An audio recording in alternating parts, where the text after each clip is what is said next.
Residences. There you go. So for now, ipapakita muna namin sa inyo yung ating showroom.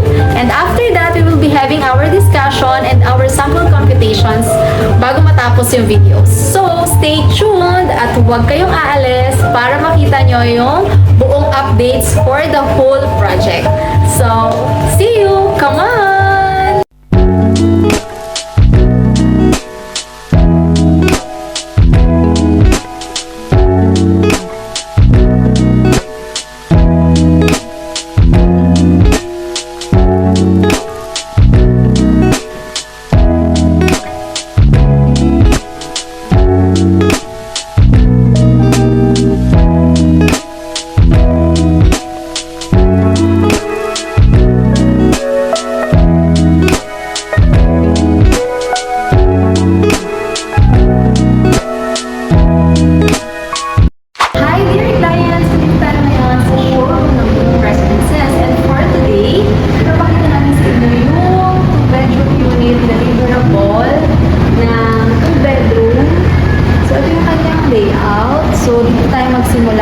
It has 32.50 square meter. So upon enter the unit, on my right side is yung ating dining area, and then dito naman is yung ating kitchen area and toilet and bath. Okay? So dito naman pwede natin i-pwesto yung ating living area, and then yung one bedroom and yung another bedroom. Yung another bedroom, which is pwede natin gawing master's bedroom, siya yung mayroong balcony unit. Alright? So, come on, pasok tayo. So, upon enter the unit, on my left side, so ito nga po yung aming kitchen area. Ayan. So, sa kitchen area, we have here the sink, the countertop cabinet, and sa lalo ng sink natin is mayroon tayong grease trap. Yes. And then, of course, included dyan yung mga sockets for microwave, or dito naman is yung bedroom or ref natin. Alright? And then, on my right side naman is yung ating toilet and bath. Dito sa toilet and bath, ayan, included na yung shower set natin and soap holder. We still have the tissue holder here, our toilet.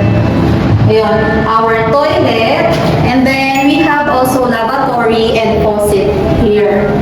Okay? So, if ever naman maglalagay kayo ng washing machine, pwede na siya. Meron tayong ready na, dito, outlet. Alright? So, let's move here. Dito pwede ko ilagay yung ating dining area, and then dito yung ating living area. Ayan. So, FYI, high ceiling po tayo. I am 5 feet high. So, ayan. Naka-arms up ako, and ang taas pa rin ng ceiling na. Alright? So, ito na po yung ating first bedroom. So, meron tayong partition. Ito po is included sa ating deliverable unit. This is laminated po na partition natin. Laminated wood. So, dito naman po from here. So, window type, aircon tayo. And then, meron tayong aluminum window dito. Okay, so yan. There you go. So, lipat naman tayo dito sa another unit, which is yung pwede natin gawing master's bedroom. So, ayan. So, dito tayo ngayon sa ating master's bedroom, and then dito nakalutin yung ating balcony. Ayan. So, silipin natin yung ating balcony with aluminum glass pa rin siya and aluminum door. Okay. Ayan. And then, yung aircon naman dito na naka-indicate or naka-ready is yung aming split type na aircon. So, high ceiling siya in all areas of the unit. Ayan, there you go. And then, may mga kasama rin tayong mga outlet dito for your sala set, television, may outlet din dito. And yung ating breaker. Alright.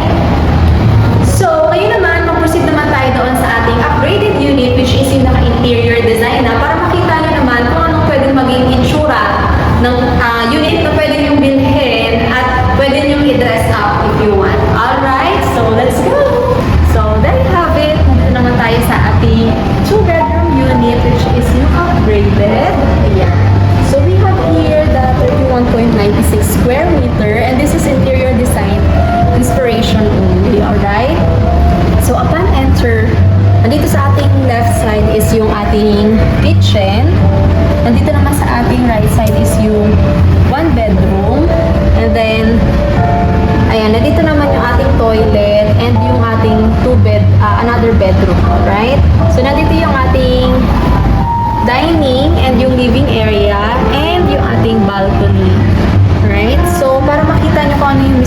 itsura niya. Tara, pasukin na natin.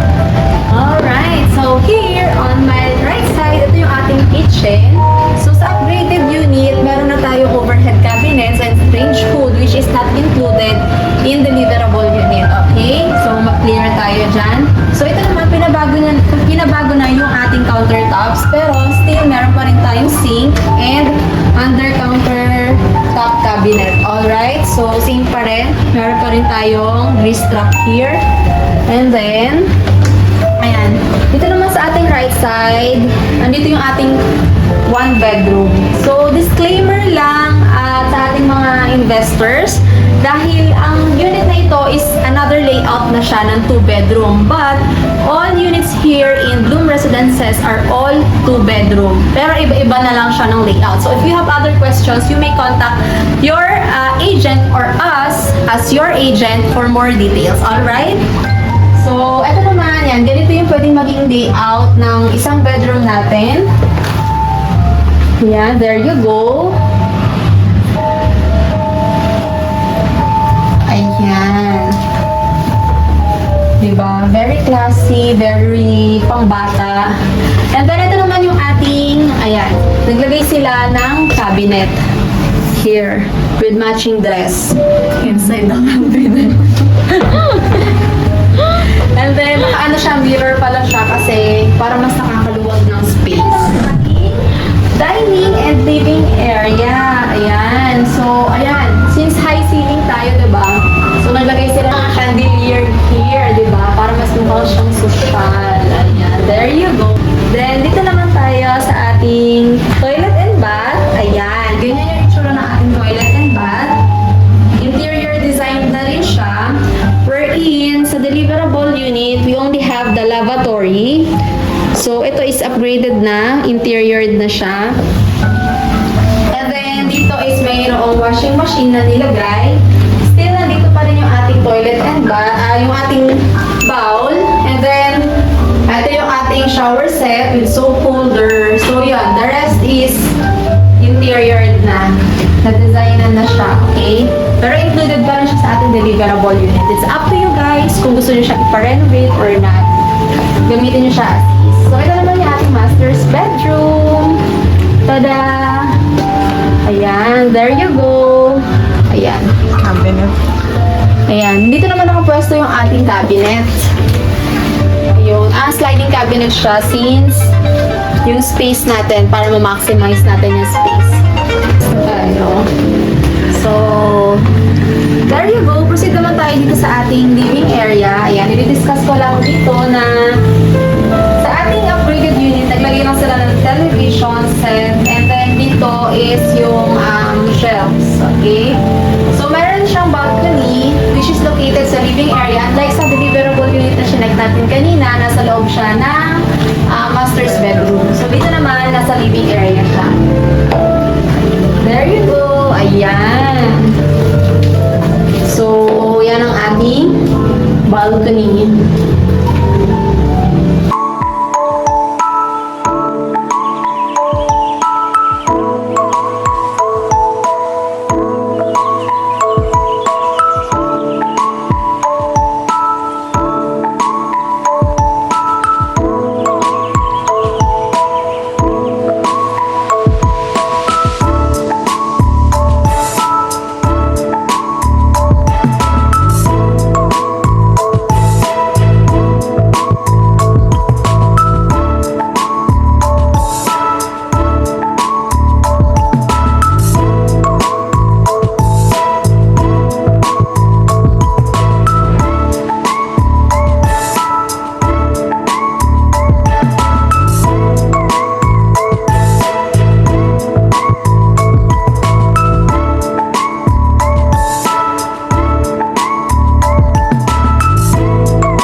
investors, na-tour na namin kayo sa ating deliverable and sa upgraded unit ng Bloom Residences. And now, let's proceed with our discussion. Alright. So first, Miss Angeli, can you please discuss to us, to our clients, yung ating building features here at Bloom Residences? Alright. Alright, here's a Bloom. It has 24-hour security services, high-speed elevators.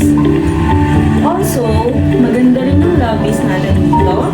And we have backup power system, fire alarm, and speaker system. It has also a centralized mail room, centralized garbage collection and disposal system. Of course, meron tayong property management and property leasing services. Alright, so there you go. So Miss Angeli, aside from the building features of the Bloom Residences, si Bloom Residences ay located saan at ano yung mga nearest establishments around the area? Ayan. Si Bloom Residences is located here sa Sukat, Parañaque. Malapit lang din tayo sa airport. Also, if galing kayo sa SLEX, kunyari galing kayo ng Quezon City or Mall of Asia, papasok tayo sa SLEX, mag-exit lang tayo sa Sukat. Then from Sukat exit, 2 minutes lang to from Sukat exit. So, napakalapit lang. Very accessible.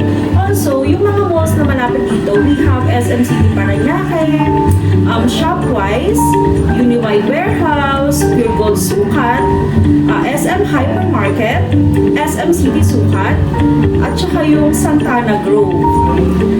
And sa mga health institutions naman, malapit tayo sa Medical Center Parañaque, UniHealth, High Precision Medical Clinic, Olivares Hospital, and yung The Premier Medical Center. Then sa mga places of worship naman, malapit tayo sa San Antonio de Padua Parish, Iglesia ni Cristo, Mary Queen of Apostles. Also, sa mga government offices, malapit tayo sa Bureau of Internal Revenue, and sa Parañaque City Police, Parañaque Fire Station.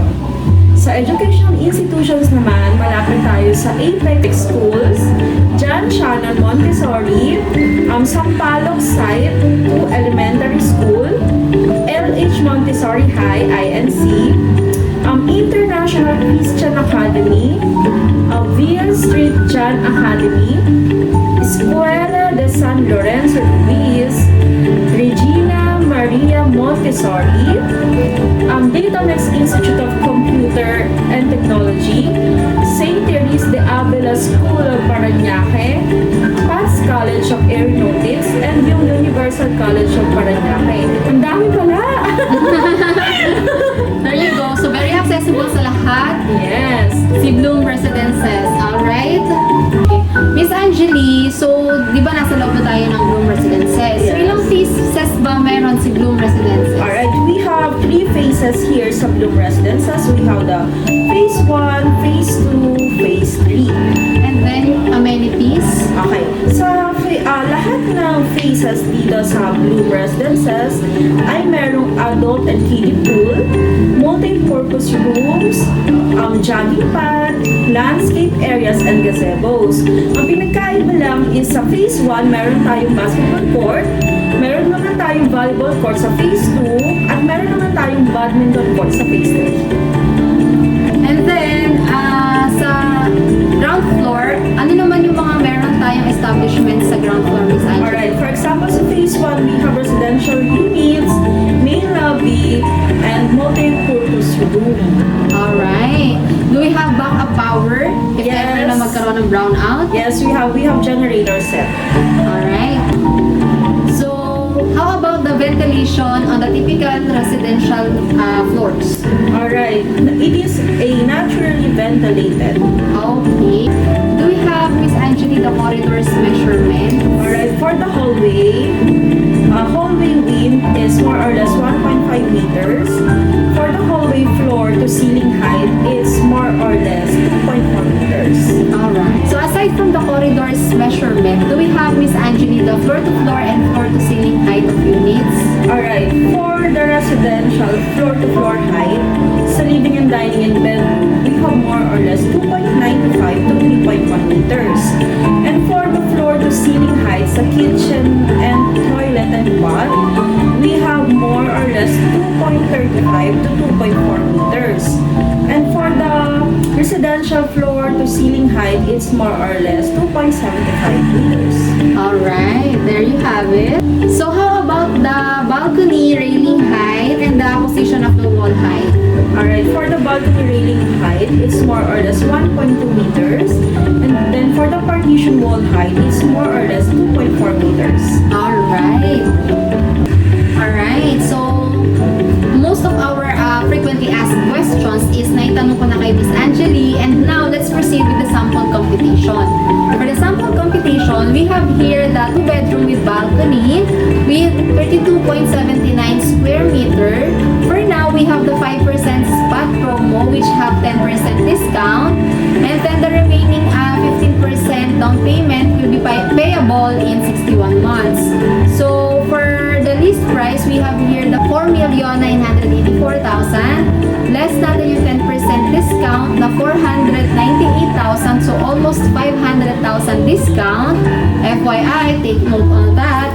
Plus, i-add lang natin yung ating VAT and yung other charges. Magkakaroon tayo ng total amount contract price na 5,315,436 pesos. So, for the down payment, we have, for the 5%, we have 265,771.80. So, yun yung isa nating spot payment. And then, i-less lang natin yung ating reservation fee na 25,000. Take note, 25,000 lang is pwede nyo nang i-reserve yung isang unit dito sa Bloom Residences. Alright? And then, yung remaining balance or the remaining 15% will be payable in 61 months, which comes to 12,947.79 na lang monthly. So, very low monthly amortization lang siya as compared to other projects ni SMDC. And at the same time, marami tayong mga near establishments dito wherein fully established na yung area na to. Alright? And also, malapit din siya sa airport. So, maganda siyang maging negosyo for the Airbnb and long-term lease. Alright? So, also, I have here another set of computation, which is also 2-bedroom with balcony with 32.51 square meters naman. So, ito naman is located in Tower 3. So, 5% is spot payment, 15% will be payable in 34 months naman. So, ang total list price niya is 4,984,000. So, less natin yung 10% na discount since we have spot payment. So, almost 500,000 din yung maliless natin. So, also, I have here the another computation for Tower 3 naman, which is yung ating mga ready for occupancy unit na. Upcoming, malapit na yan. So, we have here the total list price of 4,641,000. Less natin yung 10% discount, which comes to 464,100 pesos. Almost 500,000 din siya, guys. So, i-add lang natin yung ating 12% charge and other charges, which comes to